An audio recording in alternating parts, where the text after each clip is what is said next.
a través de La Tucumana y a todos los tucumanos, a todos los que nos siguen, a un hombre que está muy vinculado con nuestra historia. Qué bueno es tener grandes referentes, no solamente que tienen mucha historia en su cabeza, sino también que la saben contar y que han tenido mucha gestión a lo largo de los últimos años. Jorge Mendía, ¿cómo le va? Un gusto, un placer tenerlo. Bueno, acá. Muchas gracias por la invitación.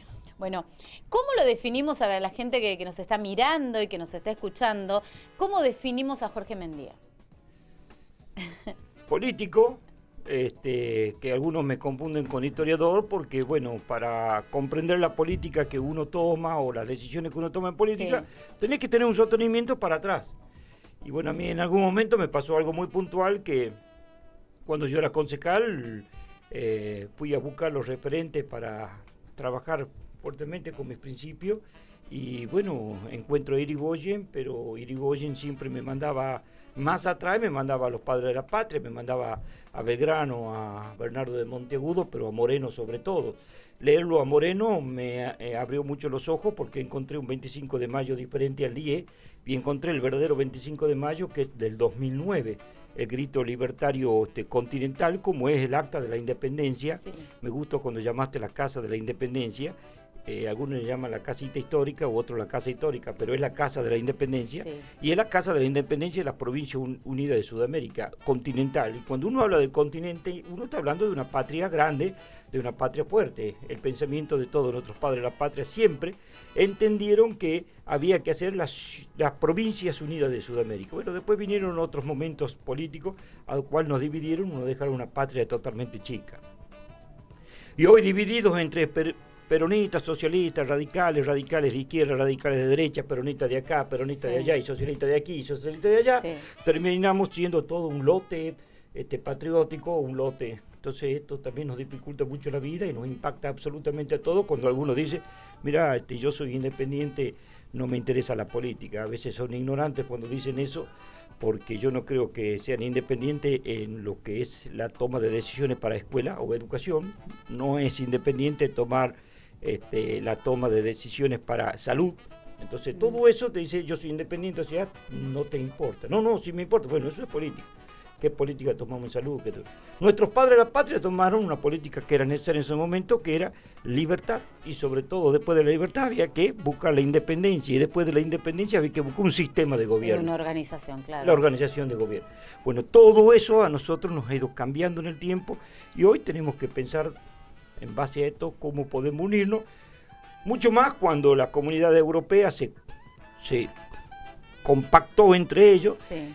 Hoy han perdido a Gran Bretaña, pero están tomando otros países, a los cuales hay un gran problema. Sí. Pero ahí está, la comunidad europea está como trabajando en conjunto, como lo hace los Estados Unidos, que son los Estados Unidos, lo hace Rusia, lo hace China, pero no lo hacemos nosotros como sudamericanos. Entonces ahí tenemos un gran problema. Y a ver, si nosotros nos remontamos a lo que es la historia, en la importancia de esta actualidad que tenemos, de esta crisis que tenemos, de cuestiones que no entendemos. Decimos, fuimos y nos nombraron el granero del mundo, y hoy tenemos un 40% de pobreza. ¿Qué se hizo mal o qué no se está mirando? Bueno, son las pequeñeces en las miradas, ¿no? Nosotros, antes de ser el granero del mundo, nacimos bioceánicos. Nosotros teníamos salida al Pacífico y teníamos salida al Atlántico cuando éramos las Provincias Unidas de Sudamérica. Sí. La división no nos ha permitido después salir al Pacífico, y hoy legisladores, yo desde que tengo uso de razón, veo que legisladores presentan proyectos para tener salida al Pacífico, pero lo que no entienden es que hay que pedirle permiso a los imperios que manejan nuestros criterios, ¿no?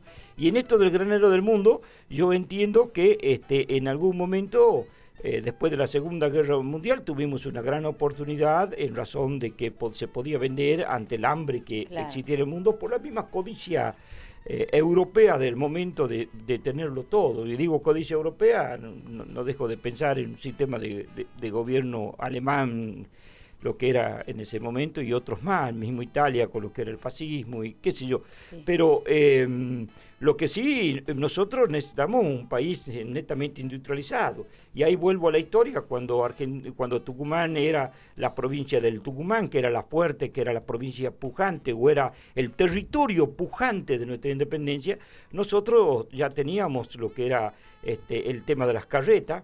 Si hubiéramos seguido compartiendo ese fenómeno y ese trabajo en carreta, capaz que hoy hubiéramos tenido una empresa de automóviles, en fin, armando esto. Pero bueno, estas cosas que nos cortan las producciones permanentemente.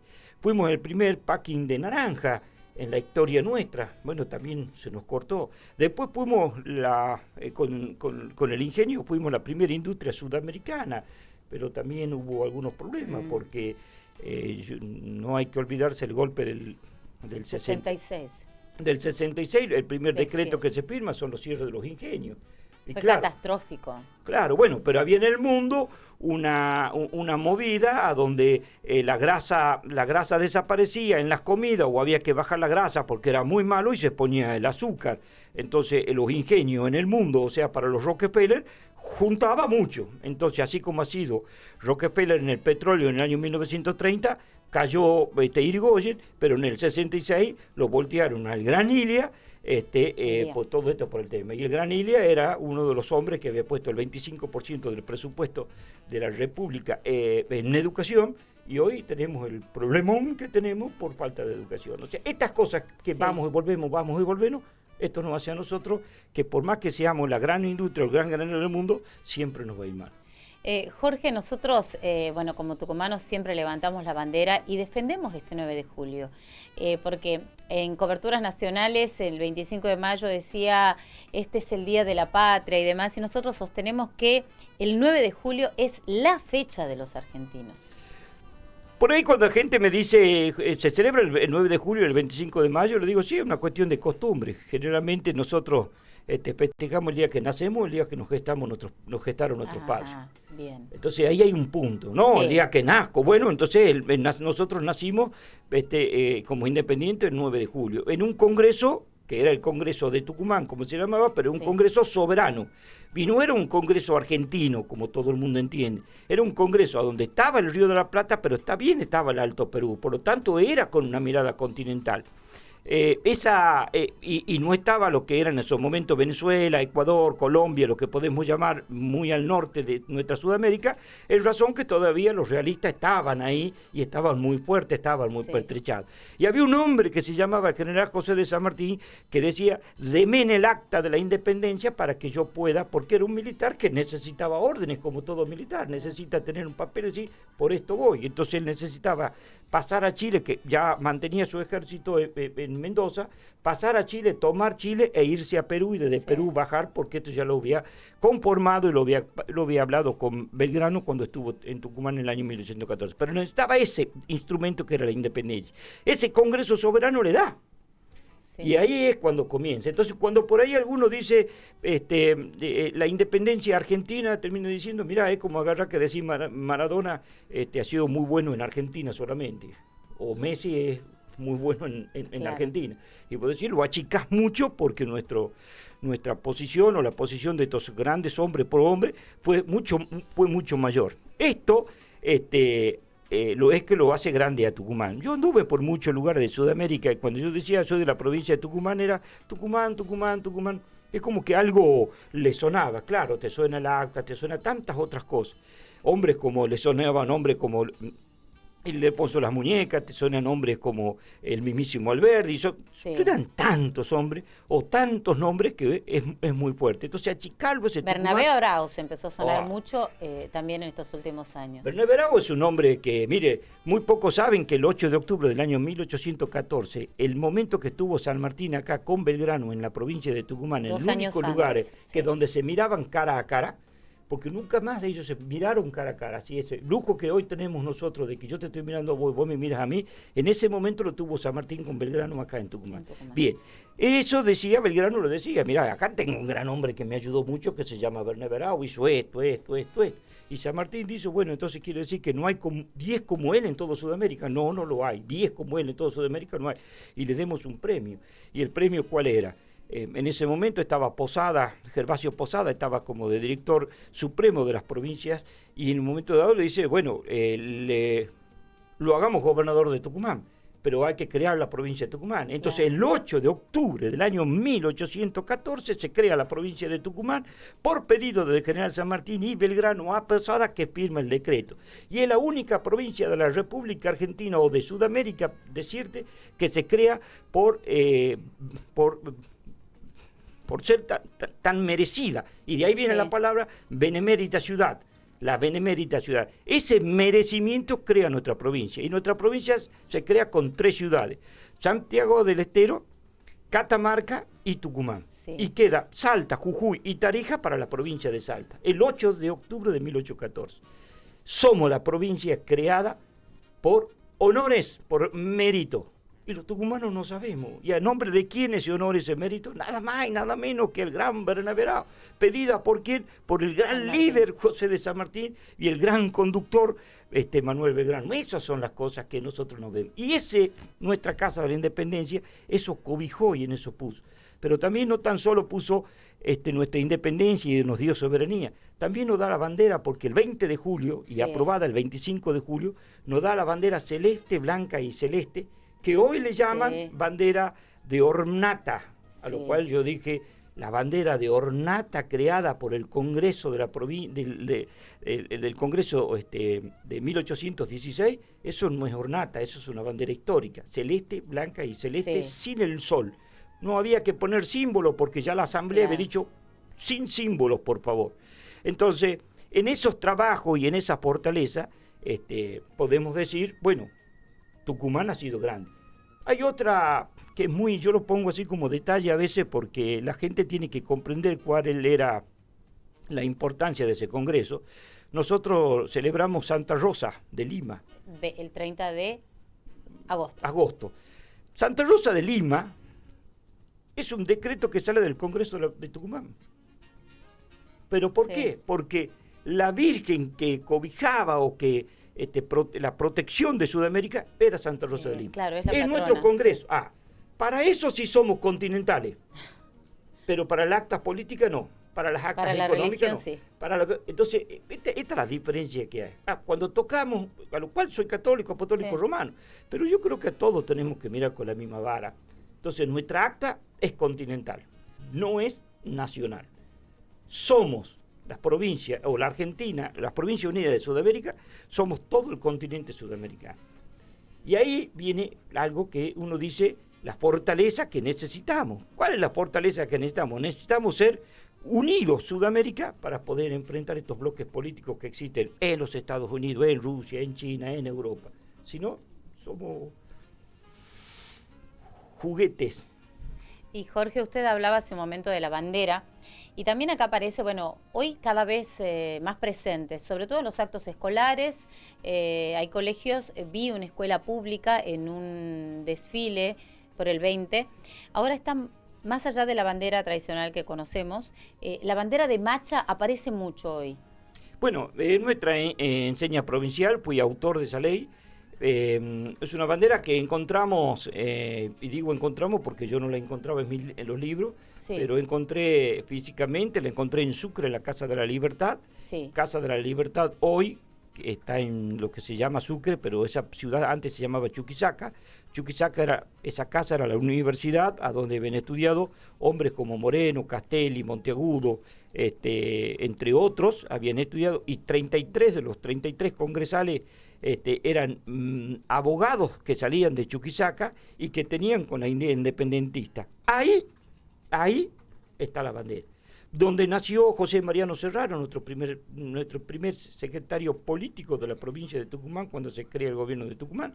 Ahí es donde descansa esa bandera. Pero esa bandera estuvo peleando en campos de Vilcapugio y Ayohuma, a lo cual me fui, estuve en los campos de Vilcapugio, estuve en la iglesia de Titiri, estuve en la ciudad de Macha, estuve en la casa, porque todo está muy ahí cerca, es como decirte, Tucumán, Tapi Viejo, bueno, ahí está Macha, Titiri, está, por supuesto, la ciudad de Chuquisaca, está donde había nacido y donde vivió Juana de Azurduy, Toroca, está donde nació Asensio Padilla. todo está tan cerca y todo ligado huele a esta Tucumán, bandera, sí. que uno dice, es la única bandera que podía representar a la gran provincia de Tucumán, a la gran... La bandera de Macho. Esa bandera. Porque es la que flamea en el infernillo hoy por hoy. La vi. Sí, Creo sí, que la sí. puso, en algún momento la llevó el ex legislador Teri, me dijo, Sí. me mandaba fotos y qué sé yo.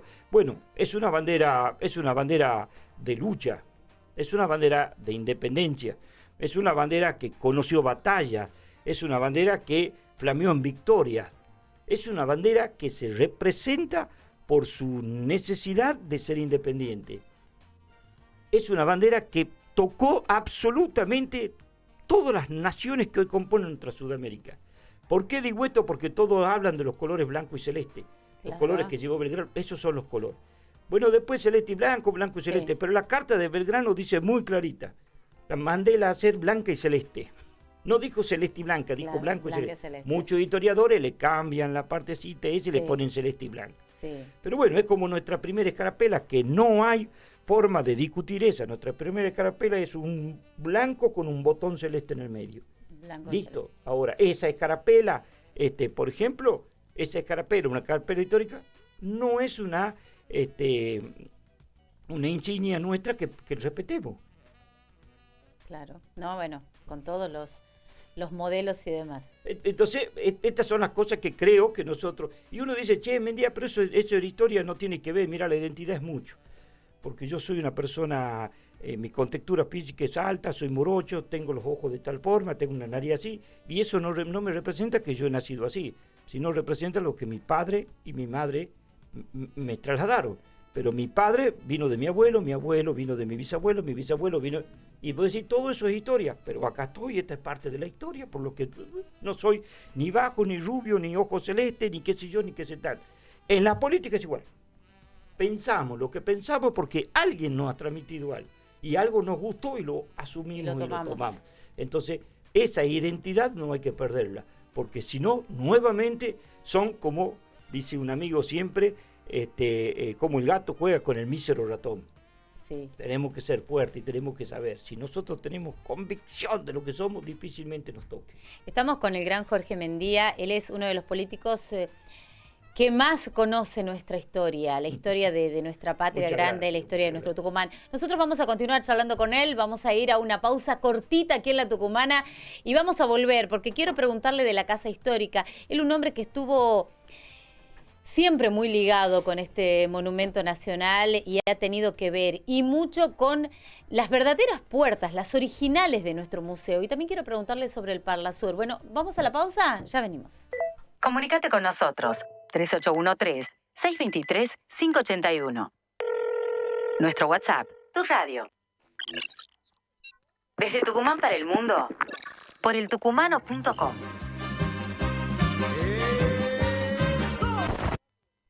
...23.581 y nos dice Mariela Ibáñez. Excelente político, gran persona y luchador por los valores de nuestra historia. Claro, seguimos charlando con Jorge Mendía, que está aquí esta mañana.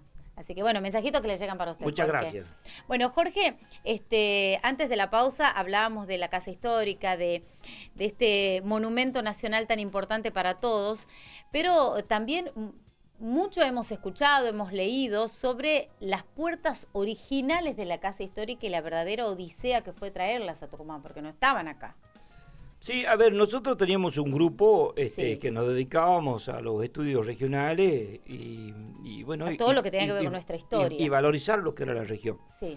Y en algún momento nos invitan a Buenos Aires, nos vamos y estábamos en Luján. Y el director en Luján, que era un amigo, en ese momento no era amigo, Green, Roberto Green, nos invita y nos dice, venga, yo quiero mostrar algo que tengo en mi museo, que era el Museo de Udaondo en Luján, y nos muestra y nos lleva, y bueno, estaba una puerta, y digo, ¿y esas puertas? Y esas puertas son... ¿Qué año era eso, Jorge? Y eso era en el año 2007. 2007, 2006, sí. Entonces, bueno, él nos muestra la puerta, nosotros miramos las puertas, y le digo, esa es la puerta de la...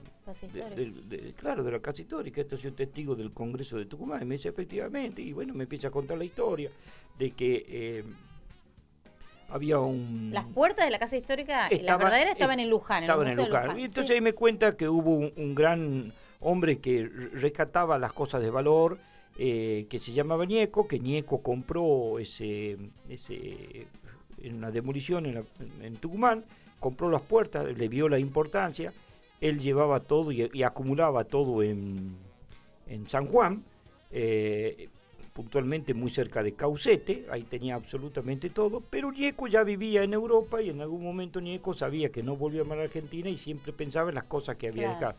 Entonces los llama a Udaondo, que era su gran amigo, un museísta, y le dijo, che, ¿por qué no hacemos esto y mostrás lo que tengo? En fin, algo se queda mi hijo, le dice Ñeco a Udaondo, y Udaondo rescata todo, lo pone en un tren y lo lleva hacia Buenos Aires, que termina en Luján. Sí. Y a las horas que salió y partió ese tren, es el terremoto de Caucete, o sea que por horas se salvan las cosas.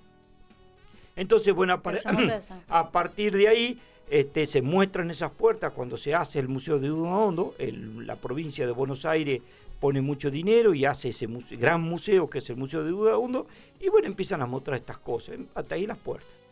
Y bueno, en el 2006, cuando vamos nosotros, miramos y le decimos, che, esto no puede ser, debería estar en Tucumán. Claro, la lógica te dice, claro. Él compartía ese criterio. Entonces empezamos a hacer los papeles, empezamos a conversar, ya me entero que había algunos gobernadores anteriormente que quisieron pero no pudieron haberlo llevado, y nosotros decíamos, ¿por qué habrá sido? Y bueno, algunos intereses, bla, bla, bla. Entonces decíamos, bueno, apurémonos en llevar esto, a ver si para el 9 de julio próximo nosotros lo podemos tener.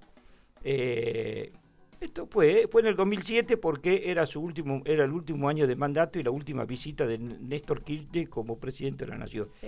Entonces hablamos con el gobernador de la provincia de Buenos Aires, Felipe Solá, le dijimos la importancia porque eran propiedad del gobierno de la provincia de Buenos Aires. Felipe Solá accede y en ese momento Green accede también y dijimos, bueno, llevemos las puertas. Bueno, hasta que salgan estamos escuchando bien, le digo a la gente de la Tucumana, Jorge Mendía con su grupo de amigos encontró las puertas originales de la casa histórica que estaban en Buenos Aires, que después de tantas idas y vueltas a San Juan, bla, bla, bla, bla, él las encontró y con sus amigos, esto tiene que volver a Tucumán, y empezaron las gestiones. Así es. Hace poco tiempo. Sí. Entonces empezaron a trabajar en eso, le dijimos nosotros a Felipe Solá, mirá, vas a entrar en los documentos de Casa Histórica, en razón de que nunca un gobernador había visitado, sería muy bueno que vos las lleves a las puertas, vos entres.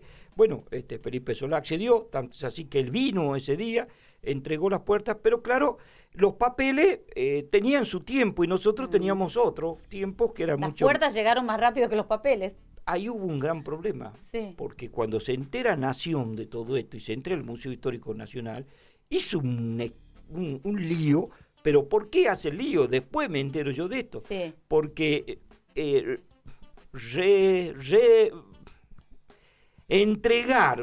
entregar las cosas a sus verdaderos dueños, a su verdadero lugar, el Museo Histórico Nacional de Buenos Aires queda sin nada. Claro, que le decía las puertas de la histórica, de la casa histórica las tengo yo. Pero hay una política de ellos de no entregar las cosas. ¿Por qué? Porque si no hay ciertos museos que se quedarían sin nada. Uno de ellos el Museo Histórico Nacional. Porque lo que se muestra, el 95% no le pertenece a Capital Federal. Por ejemplo, a ver, algo que tenga el Museo Nacional y que le corresponda a algún lugar. La bandera de La Rioja, hecha por los riojanos. La tiene el Museo Nacional de Buenos Aires. Claro. El tintero del Acta de la Independencia. La tienen ellos. Lo tienen ellos. No, entonces yo decía... Las puertas no las iban a entregar, entregar, claro, si nosotros, pero no les correspondía a ellos, les correspondía al Museo de la Provincia. Pero como ellos trabajan sobre los museos provinciales y municipales con subsidio o con lo que fuere, o con los mandatos, entonces era todo un problema. No se habían enterado. Entonces, me declararon persona no grata en el Museo Histórico Nacional por haber hecho, por haber sacado. Entonces yo le decía, mira, a mí no me interesa, declárame como quiera, yo sé lo que soy. Y en un momento dado dijeron, bueno, pero la vamos a rescatar a la puerta de un día para el otro. Y le dije, no hay ningún problema, andate a Tucumán y sacala. Ahora quisiera ver los tucumanos cómo la van a entregar. Ah, o sea, la querían llevar. En un momento dado me dice, eso es amenazante. Y yo le digo, no es amenazante, te estoy preservando tu salud. Pero sí hay una diferencia. Bueno, a partir de ahí las puertas entraron. Y había todo un problema, porque decía cómo, o los protocolos y qué sé yo. Y el colocarla, el mostrarla, también era quién toca esas puertas y quién no. Pero era un emblema. No deja dejan de ser unas puertas, pero un emblema. Claro. Y a mí eso es devolver algo que en el año 1900 se destruyó. Uno dice, che, ¿por qué destruiste la casa histórica? Sí. La casa de los sudamericanos. Porque, bueno, la misma persona que después destruyó nuestra marcha patriótica y lo hizo un himno muy corto. La misma persona, entonces uno también dice, ¿por qué hicieron eso? ¿Por qué nos quitaron los genes de nuestra identidad? Bueno, estas cosas. Entonces, traer las puertas para mí fue un momento de decir, reacomodemos nuestra historia. Entonces, a partir de ahí empezamos. Y un grupo de amigos que estaban en Salta, Jujuy, Tarija, Bolivia, La Paz y Sucre, Chuquisaca, todos ellos se encontraban como siendo parte de una unidad regional de nuevo. Y esa fortaleza nos dio a donde armamos un grupo y en ese grupo siempre estamos contactados. Gente de Santa Cruz también, porque en Santa Cruz también se encontraron cosas de Tucumán. Santa Cruz de la Sierra. Santa Cruz de la Sierra alguna vez, Sí. porque ahí se dio la batalla de Florida. Y la batalla de Florida es una de las batallas más sangrientas que tuvimos, que alguna vez tuve que traer una medalla que se encontró ahí.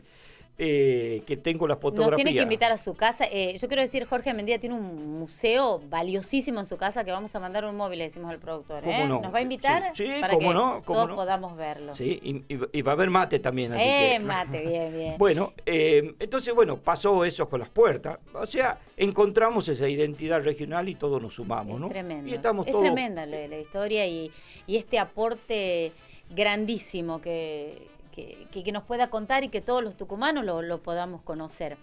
Yo me imagino en un asado, en una reunión con los amigos de Jorge, ¿te imaginas todo lo que podés aprender? Todo lo que no te enseñaron en la primaria, en los libros.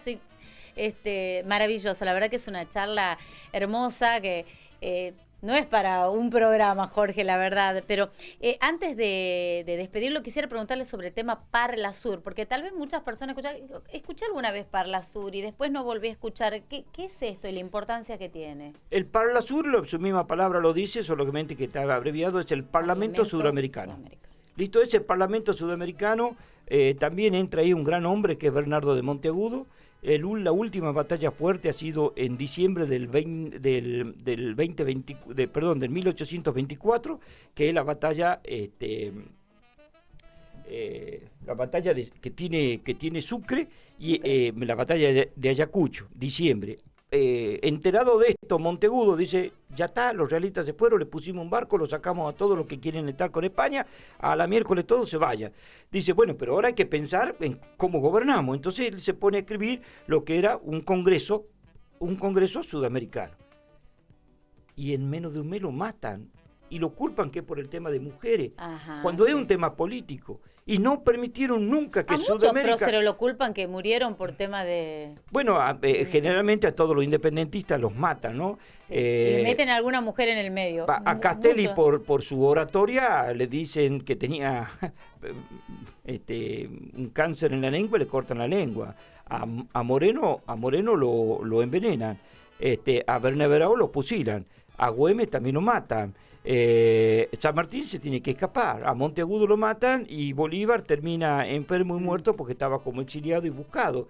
Entonces a Miranda todavía está en una tumba NN, estuvo preso mucho tiempo por ese pensamiento independentista. Todos los que han sido independentistas y defendían la independencia, a Belgrano no lo matan porque ya se estaba muriendo, pero ya se lo llevaban preso.